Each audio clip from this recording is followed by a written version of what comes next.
परिशिष्ट अखिल भारतीय हिंदू महासभा 25वे वार्षिक अधिवेशन अमृतसर विक्रम संवत 2000 सन 1943. ओळीने 7 वेळा अध्यक्ष म्हणून निवडून येऊनही अधिकाधिक बिघडत चाललेल्या प्रकृतीमुळे वीर सावरकरांना ह्या अधिवेशनालाही जाता आले नाही आणि आपले भाषणही लिहिता आले नाही. अध्यक्षीय कार्याच्या वाढत्या व्यापातून आपणाला मुक्त करून ती धुरा दुसऱ्या कोणा कर्त्या माणसाच्या समर्थ खांद्यावर द्यावी अशी आग्रहाची विनंती त्यांनी आपल्या मतदारांना करून 1943 मध्येच आपल्या पदाचे त्यागपत्र त्यांनी प्रकटपणे दिले होते. तरीही जनतेने त्यांनाच पुन्हा निवडले. परंतु 1944 मध्ये प्रकृती अतिशयच खालवल्यामुळे त्यांनी पुढील अधिवेशनात डॉक्टर श्यामप्रसाद मुखर्जी यांनाच सर्वांनी अध्यक्ष म्हणून निवडून द्यावे असे प्रकट विनंतीपत्र काढले. वीर सावरकरांच्या त्या त्यागपत्राविषयीची 3 वक्तव्ये आम्ही अशासाठी देत आहोत की त्यांच्या अशेष अध्यक्षीय भाषणांच्या या संकलक ग्रंथाच्या यथासांग समारोपास तीच वक्तव्ये शोभून दिसणार आहेत. हिंदू महासभेच्या अध्यक्षपदाचे 6वे वर्षही संपुष्टात आले असल्यामुळे माझ्या अध्यक्षपदाचे त्यागपत्र देण्याचा निर्णय प्रसिद्धीण्याची वेळ येऊन ठेपली आहे असे मला वाटते. म्हणून पुढील वर्षांच्या अध्यक्षीय मतनोंदणीच्या पहिल्या फेरीतही माझे नाव न घालता या कार्यभागापासून माझी मुक्तता करावी अशी महासभेच्या मतदारांना आपला नेता निवडण्याच्या त्यांच्या अधिकारावर कुठलेही आक्रमण न करता माझी विनंती आहे.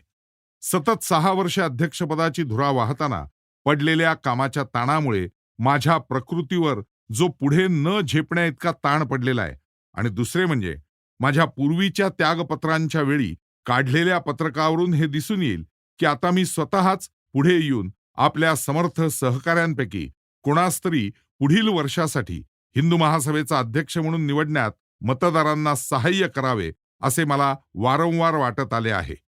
जरी हे त्यागपत्र निश्चितपणे शेवटचे ठरले पाहिजे हे खरे असले तरी त्या संबंधात एक गोष्ट स्पष्ट केली पाहिजे की मी आजच काही प्रथम त्यागपत्र देत नाही. ऑगस्ट 1940 मध्ये मी जेव्हा अतिशय आजारी पडलो आणि तरीसुद्धा मदुरेच्या अधिवेशन प्रसंगी अध्यक्षपदी माझी निवड करण्यात आली तेव्हा मी पहिले त्यागपत्र दिले.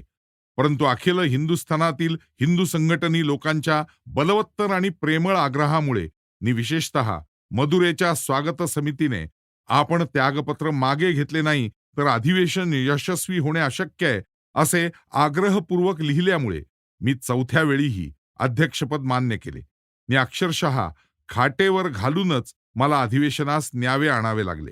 पुढील वर्षी ख्रिश्चन शताब्दी 1941 मध्ये मी पुन्हा दुसऱ्यांदा त्यागपत्र दिले. परंतु जवळजवळ एकमताने मी पुन्हा 5व्यांदा निवडला गेलो.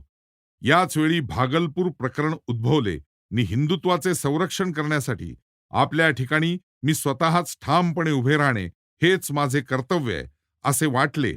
म्हणून भागलपूरच्या निशस्त्र प्रतिकाराचा सर्वाधिकारी म्हणून माझी जेव्हा निवड झाली तेव्हा निश्चित विजय मिळतो त्या लढ्यात ज्या सहस्रावधी हिंदू संघटक झुंजारांनी अहमहमिकेने भाग घेतला त्यांचे नेतृत्व स्वीकारून कारावासही पत्करला. हे कठीण कार्य हातावेगळे होताच मी जुलै 1942 मध्ये 3रे वेळी माझे त्यागपत्र पुन्हा प्रविष्ट केले. परंतु कार्यकारिणीने ते मान्य करण्याचे नाकारले. इतकेच नव्हे तर मी ते घेईपर्यंत काम पुढे चालू न करण्याचेही ठरविले. याच वेळी काँग्रेसची सोडा हिंदुस्तान पण ठेवा तुमचे सैन्यची चळवळ आरंभली गेली आणि पुढे तर माझ्या दृष्टोत्पत्तीस हेही आले की काँग्रेसची बटीक म्हणून हिंदू महासभेने काम करण्याचे नाकारल्याने कारागृहाबाहेर असलेल्या कित्येक काँग्रेस पुढाऱ्यांनी हिंदू महासभाच आपल्या हातात घेण्याचा कट केला. त्यांची अशी स्पष्ट इच्छा होती की हिंदू महासभेने काँग्रेसप्रमाणेच आपलेही नाक कापून घ्यावे आणि पाकिस्तानला निदान तात्विक मान्यता तरी द्यावी. त्यावेळेच्या माझ्या तर्कास त्यानंतर घडलेल्या घटनांवरून पुष्टीच मिळते. वेळीच या धोक्यापासून हिंदू महासभेस दूर ठेवण्यासाठी त्या भयसूचक घंटेचा निनाद भरतखंडात पसरवण्यासाठी आणि ह्या कटाचा बिमोड करण्यासाठी तर मी नुसते त्यागपत्र न देण्याचा निर्णय घेतला. इतकेच नव्हे निवडणूक लढवण्याचेही ठरवले. गेल्या 6-7 वर्षात मी निवडणूक प्रत्यक्ष अशी ह्याच वेळी मी प्रथमतः लढवली. हिंदू महासभेच्या मतदारांच्या बुद्धिनिष्ठ आणि असीम प्रेम निदर्शक पाठिंब्यामुळे मी परत जवळजवळ एकमताने 6व्या वेळी पुन्हा अध्यक्षपदी निवडला गेलो. कानपूर येथील अधिवेशनात केवळ पाकिस्तान योजनेच्याच विरुद्ध नव्हे, तर मध्यवर्ती सरकारपासून फुटून राहण्याच्या प्रांतिक स्वयंनिर्णयाधिकारालाही विरोध दर्शवणारा असा एक महत्वाचा ठराव अगदी निस्संदिग्ध शब्दात केला गेला. हिंदूंच्या सैनिकीकरणाच्या चळवळीला एक अपूर्व चालना मिळाली आणि हिंदू महासभेचे काँग्रेसीकरण करण्याच्या कल्पनांना आणि कटांना मूठ माती मिळाल्यामुळे काँग्रेसमधील सी राजगोपालाचारी यांच्यासारख्या मोठमोठ्या आधारस्तंभांना सुद्धा आश्चर्याचा धक्का बसला. सी राजगोपालाचारी यांनी तर प्रकटपणे शोक केला की हिंदू मुसलमान ऐक्य साधण्याच्या माझ्या पाकिस्तानला संमती देण्याच्या योजनेसंबंधी हाताचे बोटांवरही न मोजता येण्या इतके जे हिंदू महासभेतील पुढारी सहानुभूतीपूर्वक पाहात, ते सुद्धा कानपूर येथील अधिवेशनात जनकोलाहलाच्या म्हणजे क्राऊड सायकॉलॉजीच्या विचारसरणीला बळी पडले. उपरनिर्दिष्ट निवेदनावरून एक गोष्ट मात्र स्पष्ट दिसून येईल की दुसऱ्या छेदकात सांगितलेल्या कारणासाठीच मी अध्यक्षपदाची धुरा उतरून ठेवण्याचे प्रयत्न पूर्वी वारंवार केले आहेत. आता मात्र त्यागपत्र देण्याचा अंतिम निश्चित निर्णय मी घेतलाय. हे इतके स्पष्टीकरण देण्याचे कारण इतकेच की या माझ्या त्यागपत्रामागे उपरनिर्दिष्ट कारणांव्यतिरिक्त आणखी काहीतरी विशेष कारण असावे असा चुकीचा समज झाल्यास किंवा छद्मीपणाने कुणी बुद्धिभेद करण्याचा प्रयत्न केल्यास त्याला वाव मिळू नये. माझे असे ठाम मत बनले की पूर्वी कधीही नव्हती इतकी आता आज हिंदू महासभा ही संस्था प्रबळ नि एका विचारसरणीने अनुप्राणित झालेली आहे आणि म्हणून यावेळी मी त्यागपत्र देण्याचे ठरवले आहे. अगदी पूर्वदूषित नि विरुद्ध दृष्टिकोनातून विचार करणारे प्राध्यापक कुपलन क्रिप्स शिष्टमंडळातील एक सदस्य हेही आपल्या दी क्रिप्स मिशन नावाच्या अगदी ताज्या पुस्तिकेत असे लिहितात की हिंदू महासभा ही एक झुंजार हिंदूंची कणखर संघटना आहे आणि सदस्य संख्या नि समाजातील प्रभाव या दोन्ही दृष्ट्या तिची झपाट्याने वाढवत आहे. हे त्यागपत्र सादर करतेवेळी मला विशेष आनंद होत आहे, कारण सबंध हिंदुस्थानातील हिंदू संघटक जगतात माझेविषयी संपूर्ण विश्वास नि असीम प्रेमयुक्त आदर आहे. तोच हे त्यागपत्र देण्याचा सुयोग घडून येत आहे.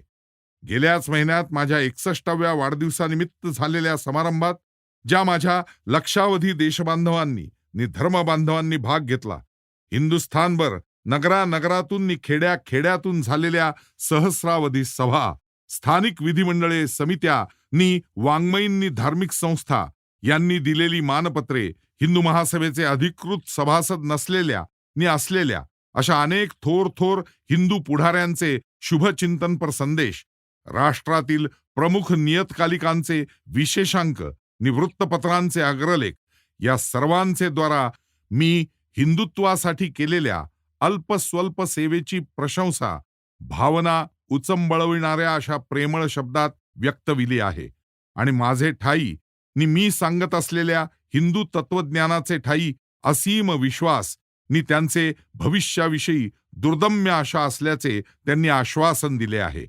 अखिल भारतातील हिंदू संघटक जनतेने त्याचप्रमाणे माझे सहकारी नि मित्र यांनी माझे ठाई जे असीम प्रेम ठेवले, जो नितांत आदर नि विश्वास व्यक्तविला नि माझ्यात जे दोष आढळले असतील त्याकडे दुर्लक्ष करून सहनशीलता दर्शवली, त्याविषयी त्या सर्वांचे मी विनम्रपणे आभार मानतो.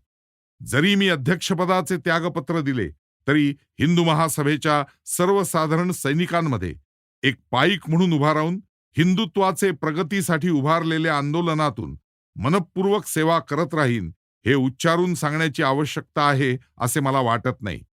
हिंदू महासभा चिरायू हो, हिंदू राष्ट्र चिरायू हो. विनायक दामोदर सावरकर, सावरकर सदन, अध्यक्षीय कार्यालय, मुंबई 28, दिनांक 31 जुलै 1943. पत्र क्रमांक 2. कार्यकारिणी समोर माझे त्यागपत्र असताना सुद्धा महासभेच्या अध्यक्षपदी ओळीने 7व्या वेळी माझी योजना करून महासभेच्या मतदारांनी जे प्रेम, जो विश्वास नि केलेल्या कामाची कृतज्ञता प्रत्यक्ष स्वरूपात व्यक्तविली याविषयी मी आभारी आहे. परंतु मला जे भय वाटत होते त्याप्रमाणे माझी प्रकृती क्रमशः अंथरुणाला खिळू नये. वैद्यकीय मंडळाने मी कुठलाही लांबचा प्रवास नि त्यातही ज्या भागात थंडी विशेष जाणवते अशा भागात अंगीकारावा या विरुद्ध आहे. तरी सर्व हिंदू संघटकांनी मी हिंदू महासभेच्या अमृतसर येथील रौप्य महोत्सवी अधिवेशन प्रसंगी उपस्थित राहू शकत नाही याविषयी क्षमा करावी. मी ही गोष्ट आधीच स्वागत समिती नि सरकार्यवाह डॉक्टर बाशी मुंजे यांना कळवली आहे आणि धर्मवीर मुंजे यांस सरकार्यवाह या नात्याने आपल्या घटनेप्रमाणे कार्यकारिणीची बैठक बोलावून या प्रश्नांचा उहापोह करावा नि आपल्यातील प्रथम श्रेणीच्या पुढाऱ्यांपैकी कोणातरी एकाची योजना अधिवेशनापुरती अध्यक्षपदी करावी असेही सुचवले आहे. या संबंधात माझे वैयक्तिक मत असे आहे की डॉक्टर श्यामप्रसाद मुखर्जी यांची माझे जागी कार्यकारी अध्यक्ष म्हणून एकमताने निवड केली जावी. विशेषतः माझी प्रकृती मूळ पदावर येऊन मी पूर्ववत सर्व कामे त्याच जोमाने करू लागतो. बराच अवधी लागेल. ही गोष्ट लक्षात घेता तर मी सांगितल्याप्रमाणे करणे अधिकच उचित होय. तरी सुद्धा कार्यकारिणीचा निर्णय अंतिम समजण्यात यावा. ज्यांना म्हणून शक्य आहे त्या सर्व हिंदू संघटकांनी अमृतसर अधिवेशनास उपस्थित व्हावे अशी माझी सूचना आहे.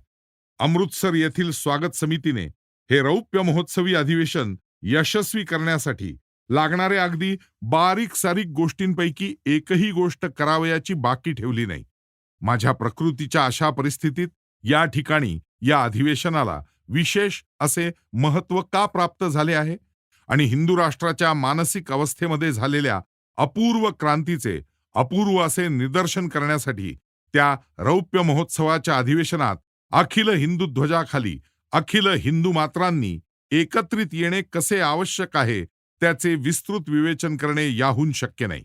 या अत्यंत त्रोटक पत्रकात मी एवढेच फार तर सांगू शकेन की जर सगळ्या हिंदू मात्रांनी स्वतःशी प्रतारणा केली नाही आणि पूर्वीच्या इतिहासात शेकडो वेळा घडले त्याप्रमाणे प्राप्त परिस्थितीशी यशस्वीपणे तोंड द्यावयाला ते उभे ठाकले तर अवताराच्या जन्मदिवसाप्रमाणे हिंदू महासभेचा जन्मदिवस हा सुद्धा हिंदूंच्या इतिहासात नवीन युगाचा हिंदू युगाचा प्रारंभ दिन म्हणून सुवर्णाक्षरात कोरून ठेवण्याचा सुयोग प्राप्त होईल. विनायक दामोदर सावरकर, सावरकर सदन, अध्यक्षीय कार्यालय, मुंबई 28 दिनांक 17 डिसेंबर 1943. पत्र क्रमांक 3. डॉक्टर श्यामप्रसाद मुखर्जींच्या आगमन प्रसंगी पुण्याच्या सत्कार समितीचे प्रमुख धर्मवीर भोपटकर यांना दिनांक 1 ऑगस्ट 1944 या दिवशी आपल्या मुंबई येथील अध्यक्षीय कार्यालयातून खालील विद्युत संदेश वीर सावरकर यांनी धाडला. डॉक्टर मुखर्जी महाशयांच्या सत्कारात मी सहभागी आहे.